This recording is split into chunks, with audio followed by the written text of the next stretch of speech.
السلام علیکم ورحمۃ اللہ تعالی وبرکاتہ۔ الحمد للہ والصلاة والسلام علی رسول اللہ۔ اعوذ باللہ من الشیطان الرجیم، بسم اللہ الرحمن الرحیم۔ سورہ مومنون شروع ہوتا ہے۔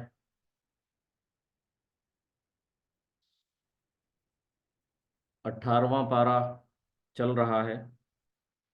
18ویں پارے میں سورہ مومنون میں اللہ تعالیٰ کامیابی کے شرائط بتا رہے ہیں۔ قد افلح المومنون کی آیت سے یہ صورت شروع ہوتی ہے۔ کامیاب ہو گئے مومنون، ایمان لانے والے، زبانی اقرار کرنے والے نہیں، اللہ ایک ہے کہہ کے بیٹھ جانے والے نہیں، ایمان جن کا زبانی اور قلبی قولی اقرار جو اگری کرتے ہیں اس کو وہ دل میں اتار کر اسے عمل کے ذریعے سے اپنی زندگی میں لاتے ہیں، انہیں مومن کہا گیا ہے۔ وہ کامیاب ہو گئے تو ان کے کوالٹیز بتائے جا رہے ہیں۔ میں آیتوں کو سامنے رکھ کر آپ کے سامنے جلدی سے 10 11 کچھ کوالٹیز ہیں۔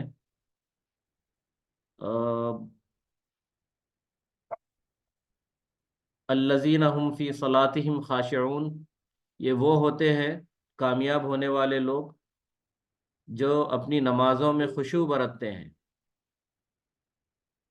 نمازوں کا خشوع، نماز پڑھ رہے ہیں لیکن ہوش نہیں ہے کہ کیا کر رہے ہیں، کس کے سامنے کھڑے ہیں۔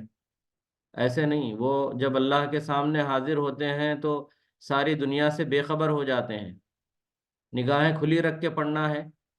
لیکن افسوس اور حیف ہے ان متقیوں پر یا پھر ان مسجد کے متولیوں پر یا پھر علماء پر جو بچوں کی آواز پر بپھر جاتے ہیں مسجد میں۔ بچے جب آواز کرتے ہیں تو انہیں لگتا ہے کہ ان کی نماز خراب ہو گئی، اور سلام پھیرنے کے بعد جو غیظ و غضب ڈھاتے ہیں بچوں پر، جو بچوں کو لانے والے ماں باپ کی جو فضیلتی ہوتی ہے، تو بہت ہی حیرت انگیز بات ہے۔ اپنی نمازوں میں خشوع کا مطلب، بھائی گھر میں کوئی غراٹے بھر رہا ہو، ہم سکون کی نیند ماریں گے، کوئی ڈسٹرب نہیں ہوگا، لیکن بچوں کی آواز سے ہماری نماز ڈسٹرب ہو جائے یا کسی اور کی آواز سے میرا اور اللہ کا تعلق اتنا کمزور ہے کہ میں محبوب کے بارے میں تو مشہور ہے کہ وہ کسی نمازی کے سامنے سے گزر گیا، اور جب لوگوں نے روکا اور پوچھا نماز ہونے کے بعد اس نمازی ہی نے، تو محبوب نے کہا کہ بھائی معافی چاہتا ہوں، غلطی ہو گئی، لیکن سوال یہ ہے کہ میں میرے محبوبہ کے عشق میں اتنا مصروف تھا کہ مجھے پتہ نہیں چلا کہ آپ نماز پڑھ رہے ہیں، میں نے دیکھا نہیں آپ کو۔ لیکن آپ کا عشق اللہ سے کیسے ہے کہ آپ کو میں نظر آ گیا اور میری وجہ سے آپ کی نماز ڈسٹرب ہو گئی۔ ہاں، یہ اور بات ہے کہ نمازی کے سامنے سے گزرنے والے کو زبردستی روکنے کا حکم ہے، کیونکہ وہ شیطان ہوتا ہے، شیطان کرواتا ہے وہ کام، اللہ اور بندے کے بیچ میں آتا ہے۔ تو ہم باشعوری کے ساتھ نماز پڑھیں گے لیکن اللہ کی طرف توجہ ہوگی، اور فرق نہیں پڑتا آوازوں سے، خشوع ہوگا۔ تو اللہ کے رسول صلی اللہ علیہ وسلم نے کبھی اعلان نہیں کیا مسجد میں کہ بچوں کو نہ لائیں، آوازیں نہ نکالیں۔ اللہ کے رسول صلی اللہ علیہ وسلم نے تو خطبہ ممبر سے نیچے جا کر بچوں کو گود میں اٹھا لیا مسجد میں۔ اللہ کے رسول صلی اللہ علیہ وسلم نماز پڑھتے رہتے تو بچے اوپر سوار ہو جاتے، آپ سجدہ لمبا کر دیتے۔ کس دین کا ہم پرچار کر رہے ہیں اور کس دین کی وجہ سے کس تقوی کی ہم بات کرتے ہیں کہ بچے، جب بچوں کے بارے میں کہا گیا کہ یہ جنت میں کھیل رہے ہوں گے، غلمان، غلمان کہا گیا ہے جنت کے، تو جنت میں بھی بچے ہوں گے وہاں پر جو کم عمری میں جن کا انتقال ہو جائے گا، وہاں پر اللہ تعالیٰ جنت کی رونق بنا کر انہیں رکھے گا، وہ کھیل کود رہے ہوں گے، ہنسی مذاق ہو رہا ہوگا بچوں کا، کی آوازیں ہوں گی، جنت کی خوبصورتی کو بیان کیا گیا ہے۔ تو ہمیں اس طرف توجہ دینے کی ضرورت ہے۔ میں تو کہتا ہوں کہ مسجدوں کو بچوں کا مرکز بنائیں، بچوں کا وہ سب کچھ ہو، بچوں کے دلچسپی کا جگہ، سنٹر ان کے لیے بنے، لائیں انہیں تاکہ عادت ہو، کھیلیں کودیں اور مسجد سے ان کا تعلق بڑھے۔ معذرت میں اس پر تھوڑا سا ٹائم لے لیا ہوں، کیونکہ آئے دن ہم دیکھتے ہیں، بہت افسوس ہوتا ہے، کسی مجبوری سے صحیح بچے کو لے کر خاتون نماز پڑھ رہی ہے، یا پھر مرد بچے کو، بیوی کو مدد کرنے کے لیے چھوٹے بچے کو ساتھ رکھا ہوا ہے، کچھ بھی ہو سکتا ہے، یا کچھ مجبوری ہے، ساتھ میں لانا ضروری ہے۔ آپ کا تقوی ایسا ہے کہ آپ گوارا نہیں کریں گے کہ وہ نماز پڑھے بچے کے ساتھ، وہ جائے اور اکیلا نماز پڑھ لے، اور آپ پڑھیں گے اللہ کے ساتھ، اپنے خدا کے ساتھ، نعوذ باللہ۔ والذین هم عن اللغو معرضون، وہ مومن وہ ہوتے ہیں جو لغو سے، بیکار، چبوترا کلچر، ہاں، چبوترا تو وہ بھی تھا جو اصحاب صفہ جس پر بیٹھ کر تعلیم حاصل کرتے تھے، لیکن ہمارے ہاں جو چبوترا کلچر ہے وہ وقت کے ضائع کرنے کا کلچر ہے، ٹائم پاس۔ تو یہ لغو ہے، لغو سے وہ اعراض کرتے ہیں مومن۔ زکوٰۃ کو دیتے ہیں، للزکوٰۃ فاعلون، نہ صرف دیتے ہیں بلکہ اس کے لیے بھاگ دوڑ کرتے ہیں، اس زکوٰۃ کے نظام کو قائم کرنے کی کوشش کرتے ہیں، یہ معنی ہے للزکوٰۃ فاعلون کے۔ یعطون الزکوٰۃ کافی تھا، لیکن یہاں پر فاعلون کہا گیا ہے، زکوٰۃ کے لیے کام کرتے ہیں۔ والذین هم لفروجہم حافظون، وہ اپنی شرمگاہوں کی حفاظت کرتے ہیں۔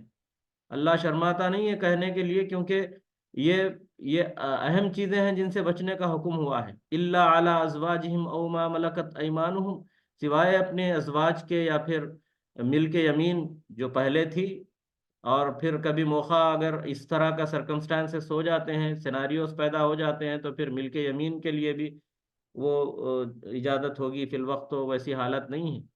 فمن ابتغى وراء ذلك فاولئک هم العادون، اس سے بڑھ کر جو چاہے گا اللہ کی طے کی ہوئی حدوں سے زیادہ، تو پھر وہ عداوت کرنے والا ہے، سرکشی کرنے والا ہے۔ والذین هم لاماناتهم وعهدهم راعون، وہ اپنے امانتوں کے اور وعدے کی حفاظت کرتے ہیں، اس کی نگرانی کرتے ہیں۔ والذین هم علی صلواتهم یحافظون، وہاں پر خاشعون کہا گیا، یہاں پر نمازوں کی حفاظت کرتے ہیں کہا گیا ہے۔ اولئک هم الوارثون، یہی وہ ہوں گے جو وارث ہوں گے، کس کے؟ جنتوں کے۔ یرثون الفردوس ہم فیہا خالدون، جو کہ فردوس، جنت الفردوس کی وراثت انہیں ملے گی، وراثت میں انہیں اللہ تعالیٰ دے گا، اور وہ اس میں ہمیشہ ہمیشہ کے لیے رہیں گے۔ پھر اس کے فوری بعد کچھ آیتیں آ رہی ہیں، دیکھیے اللہ تعالیٰ نے 1450 سال پہلے جو قرآن نازل ہوئی، جن لوگوں کو اس کلام کو کلام اللہ ہونے پر ڈاؤٹ ہے، انہیں ان آیتوں کو اٹھا کر پڑھنا چاہیے کہ امی پر، رسول امی پر نازل ہونے والی یہ آیتیں، اللہ کے رسول صلی اللہ علیہ وسلم نے کسی مکتب میں تعلیم حاصل نہیں کی تھی، کوئی اسکول، کوئی یونیورسٹی نہیں، مدرسہ نہیں، آپ امی تھے، آپ نے پڑھا لکھا نہیں تھا۔ اقرا کہا گیا تو ما انا بقارن، مجھے پڑھنا نہیں آتا کہا آپ نے 3 بار۔ تو ایسے نبی پر وہی نازل ہوتی ہے، یہ اللہ کے کلام کے علاوہ کیا ہے کہ اس میں آج جو سائنس ڈسکور کر رہی ہے اور چیزوں کو ڈسکور کرنے والی ہے، انسان کے کریشن کے جو سٹیجز ہوتے ہیں سائنٹیفیکلی، جس کو 100% ابھی تک پروف کر دیا گیا ہے، یہی سٹیجز ہیں ان قرآن کی آیتوں میں۔ 12 سورہ مومنون کی آیت نمبر 12 سے 22 تک آپ آیتیں پڑھ لیں، کسی غیر مسلم کو بھی آیتیں آپ دے سکتے ہیں، دعوت دینے کے لیے بہترین آیتیں ہیں۔ جو قرآن کو کلام اللہ ہونے سے انکار کرتے ہوں ان کو یہ بتائیں کہ اللہ تعالیٰ کس طرح سے وَلَقَدْ خَلَقْنَا الْإِنسَانَ مِنْ سُلَالَةٍ مِنْ طِينٍ، کھنکنے والی مٹی یا پھر کلے سے ہم نے اسے پیدا کیا، ثُمَّ جَعَلْنَاهُ نُطْفَةً فِي قَرَارٍ مَكِينٍ، ہم نے اسے ایک نطفہ بنایا جو کہ حقیر نطفہ ہے، بلکہ غسل واجب ہو جاتا ہے، تو اس کے ذریعے سے اللہ تعالیٰ نے ایک قرار مکین میں، ایک بہترین محفوظ جگہ پر اسے کھڑا کیا ایک مدت تک کے لیے، اور اسے علقہ بنایا، پھر مضغہ بنایا۔ یہ جو سٹیجز ہیں اس کے آپ میننگز دیکھیں اٹھا کر انگلش میں۔ علقہ کہتے ہیں خون کا لوتھڑا، مضغہ کہتے ہیں گوشت سے پہلے کی کیفیت، کچھ خون کا لوتھڑا تھوڑا سا گھٹ ہوتا ہے، اس کے بعد پھر ثم کسونا العظام فخلقنا العلقۃ مضغۃ فخلقنا المضغۃ عظاما، اس مضغے میں ہڈیاں اللہ تعالیٰ نے جنریٹ کی، پیدا کی، اس کے بعد پھر وکسونا العظام لحما، پھر ان ہڈیوں کو گوشت پہنایا گیا۔ تو کس طرح سے اللہ تعالیٰ نے کریشن کو یہاں پر اس کی منظر کشی کی ہے، سبحان اللہ۔ پھر اس کے بعد ایک خلقن آخر، اللہ نے ایک عجیب مخلوق بنا کر اس نطفے کے ذریعے سے ایک عجیب مخلوق بنا کر ہمیں خوبصورت انسان بنا کر اللہ تعالیٰ، خوب رو انسان بنا کر اللہ تعالیٰ پیدا کرتے ہیں۔ ثم انکم بعد ذلک لمیتون، اس قدر بہترین خلقت میں پیدا کرنے کے بعد پھر تمہیں موت بھی دے گا، پھر تمہیں دوبارہ اٹھائے گا۔ تو اس قدر خوبصورتی کے طرف ساتھ بنانے کے بعد صرف تمہیں چھوڑ دیا نہیں جائے گا پیدا کر کے، ان نعمتوں کا حساب لینے کے لیے تمہیں پھر دوبارہ اٹھایا جائے گا۔ بہترین آیتیں ہیں۔ دنیا میں انسانی پرورش اور بقا کے لیے پانی کے ذریعے قسم قسم کے باغات اگائے کا ذکر اللہ تعالیٰ نے کیا، پھر چوپایوں کا ذکر اللہ تعالیٰ یہاں پر کہتے ہیں۔ عبرت کا مقام اللہ تعالیٰ بتاتے ہیں کہ اس سے نصیحت حاصل کرو، اللہ تمہارے لیے دودھ نکالتا ہے ان میں سے، انہیں کھاتے بھی ہو اور سواری بھی کرتے ہو، غرض بے شمار فوائد ان سے وابستہ ہیں۔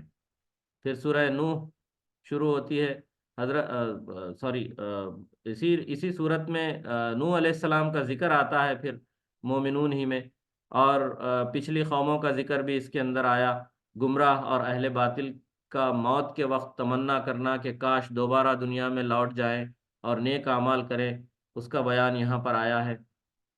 مگر ایسا ہرگز نہیں ہوگا، جب مہلت ختم ہو جائے گی تو پھر انہیں اللہ تعالیٰ ایک سیکنڈ بھی آگے پیچھے اس مہلت کو نہیں کرے گا، اور پھر بعد میں دوبارہ ان کو وہ چانس نہیں دیا جائے گا جو کہ امتحان کے لیے یہاں پر دیا گیا ہے۔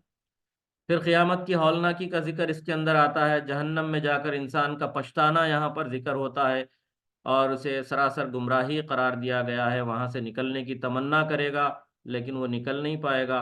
اللہ فرمائے گا اسی میں ذلیل و خوار ہو کر رہ، پڑا رہ، مجھ سے کوئی بات مت کر۔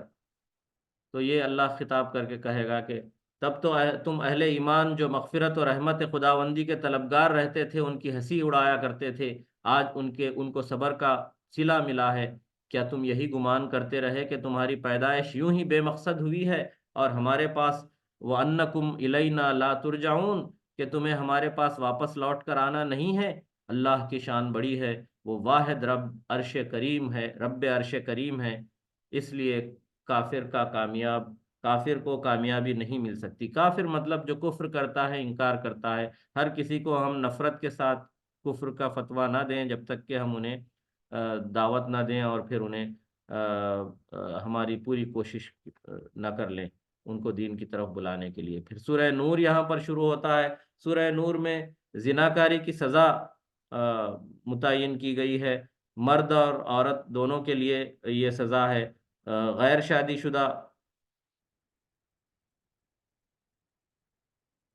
شدہ مرد یا عورت زنا کرتے ہیں تو انہیں 100 کوڑے سرے عام پبلک میں بلا کسی رعایت کے لگائے جائیں۔ بدکاروں کو اپنے جیسوں کی طرف رغبت ہوتی ہے۔ الزانیۃ للزانی، جو کہا گیا ہے زانیہ کے لیے زانی ہے، اور پھر نیک کے لیے نیک خاتون ہے۔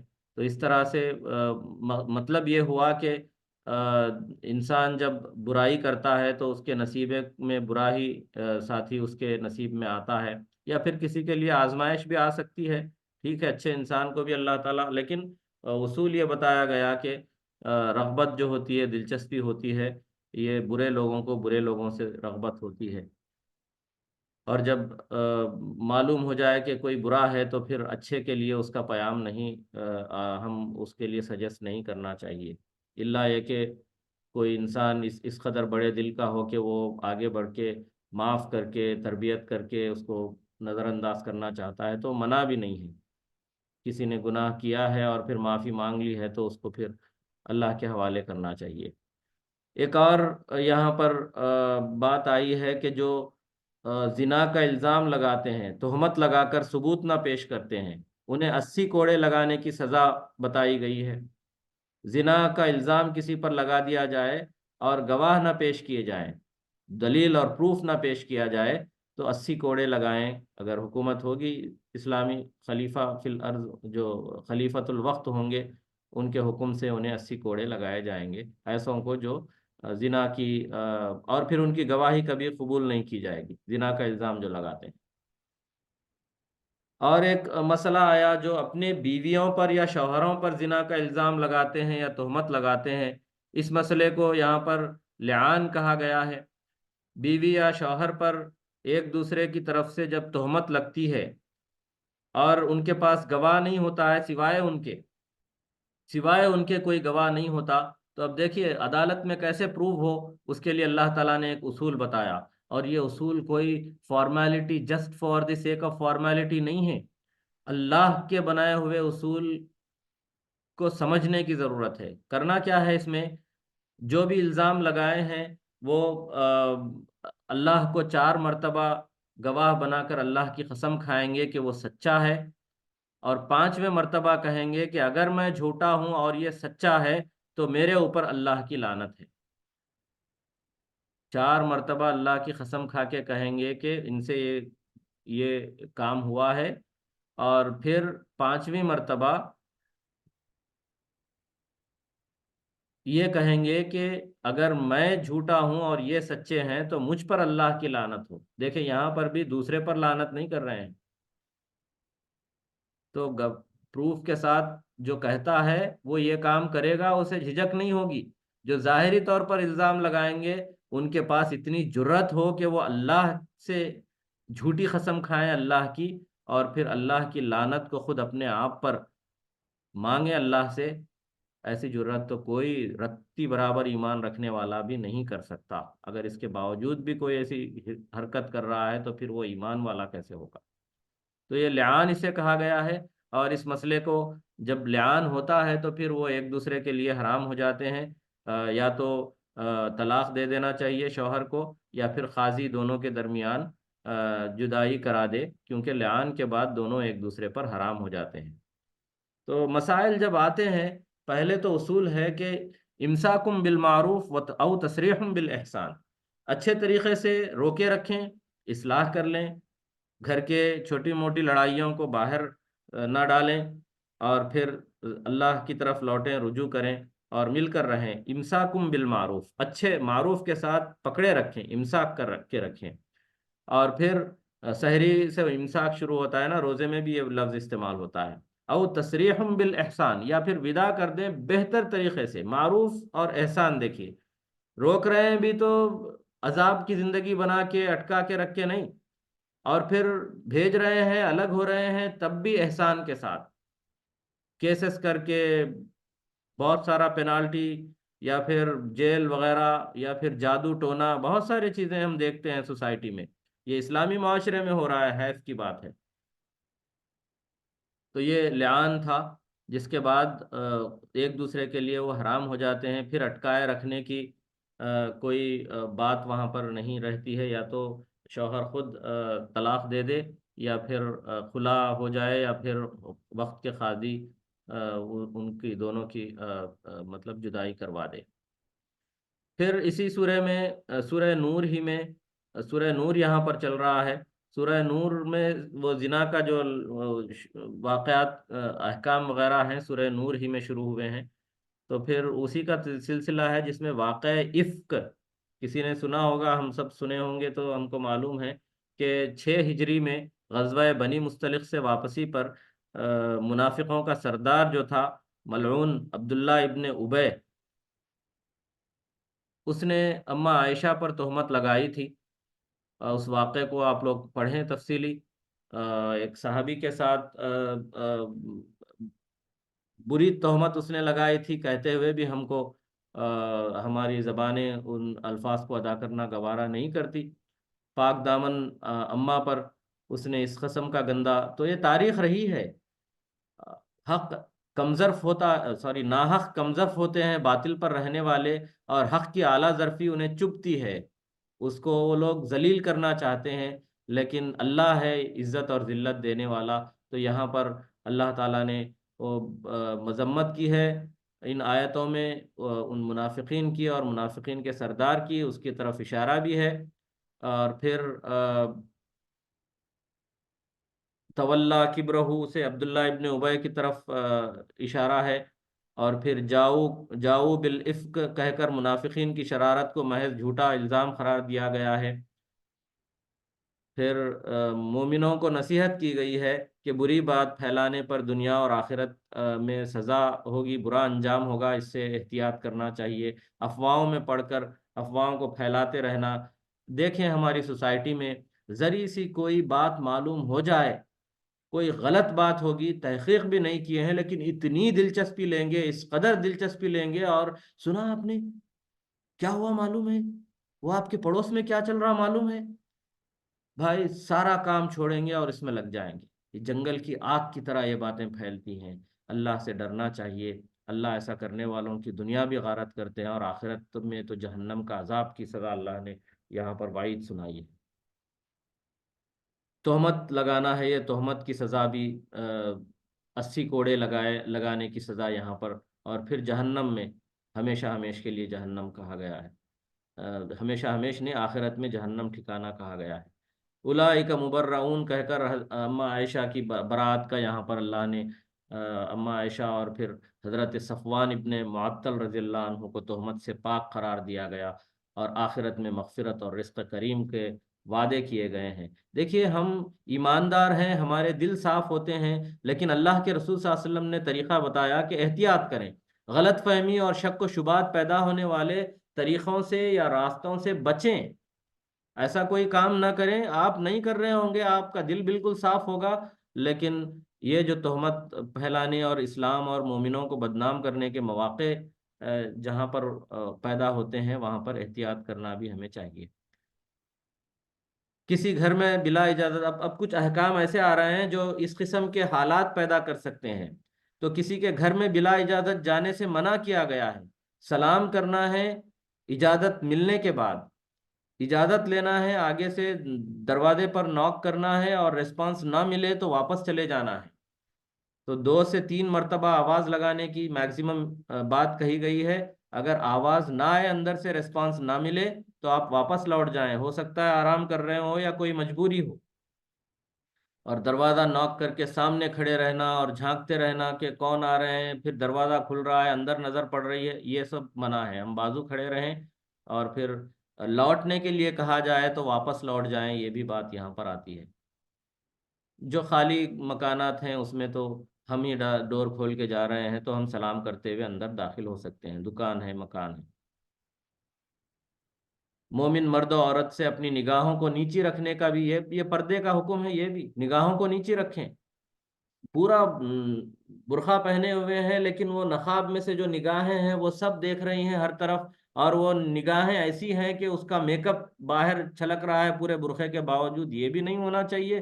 اور پھر ہم نگاہیں پھاڑ پھاڑ کے، وہ ایک ایک نظر منع ہے نا، تو ایک نظر کو بچا کر رکھے ہوئے ہیں، چل رہی ہے ایک نظر، نعوذ باللہ، میں مذاق جو تھا وہ بتا رہا ہوں آپ کو۔ تو یہ اس قسم کی چیزوں سے پہلی نگاہ جو غلطی سے پڑتی ہے اس کو معاف کہا گیا ہے، وہ اس کے بعد پھر ہم نگاہیں پھیر لیں، اور پھر نگاہوں کا ہم دلوں اور سوچ کا بھی پردہ ہوتا ہے، نظر کا بھی پردہ ہوتا ہے، خیالات کا پردہ ہوتا ہے، تو پاکیزہ ہوتے ہیں مومن مرد اور عورت۔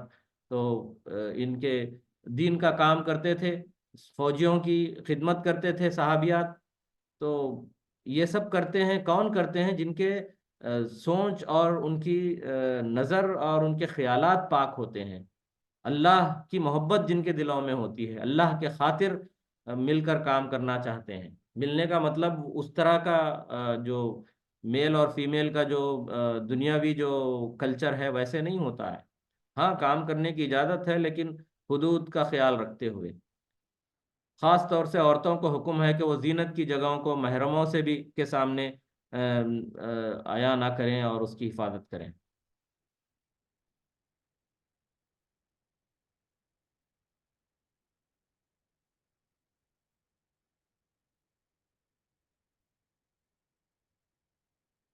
بہرحال اللہ تعالیٰ سے دعا ہے کہ وہ ہمیں کہنے سے زیادہ عمل کی توفیق عطا فرمائے۔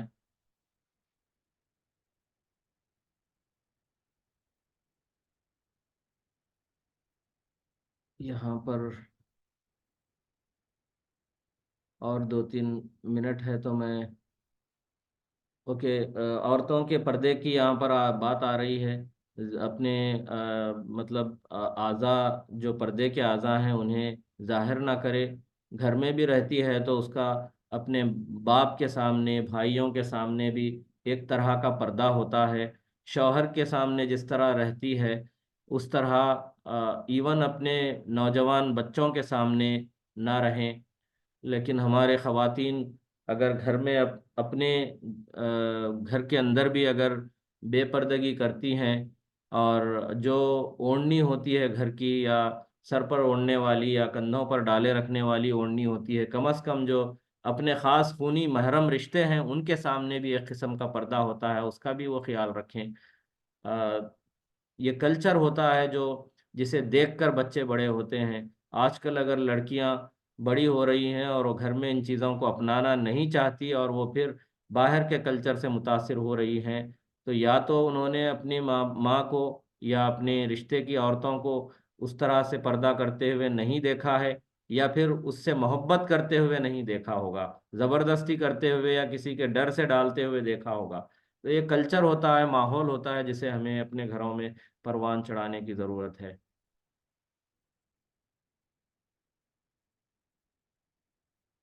غیروں کے سامنے بھی پردہ ہوتا ہے، صرف چہرہ اور ہاتھ اور پیر کے جو نیچے کے حصے ہیں، پیر کے ٹخنے سے نیچے کا حصہ ہے، اس کی اجازت ملتی ہے. اور کوئی خاتون اگر اس کو بھی چھپانا چاہتی ہے تو اور بھی بہتر ہے. جیسے وضو کا معاملہ ہے، اعضاء بتا دیے گئے ہیں، اس سے بڑھ کر بھی کوئی وضو کر رہا ہے اوپر تک، کندھوں تک، تو اس میں بھی اجر ہے زیادہ.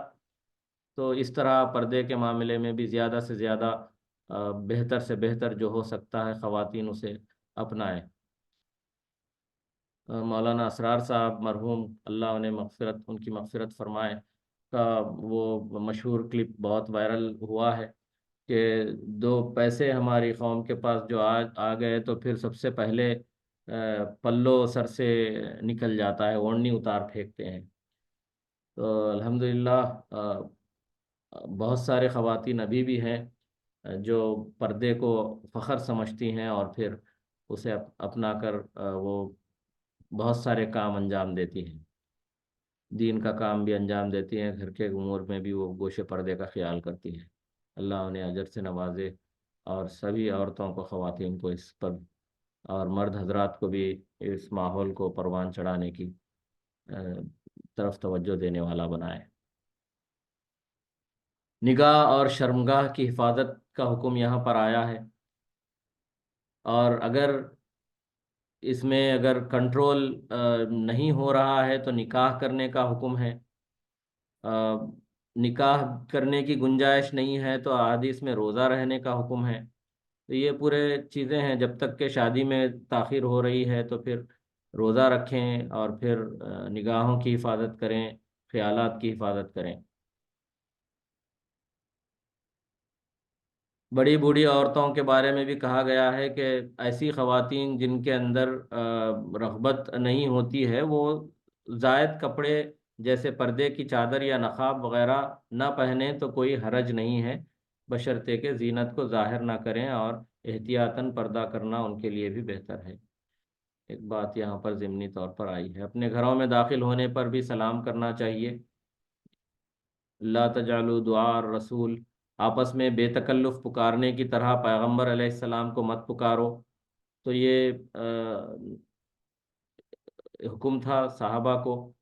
تو جتنے بھی اللہ والے ہیں یا پھر دین کا کام کر رہے ہیں یا پھر لیڈرز ہیں، جو قیادت کرتے ہیں، ذمہ داران جماعت ہوتے ہیں، ان کا بھی خیال ہمیں اس طرح کرنا چاہیے. ہاں، اللہ کا مقام اللہ کے لیے اور رسول کا مقام رسول کے لیے ہے، لیکن اس کے بعد اطیعوا اللہ و اطیعوا الرسول و اولی الامر منکم کی بات بھی ہے، اولی الامر.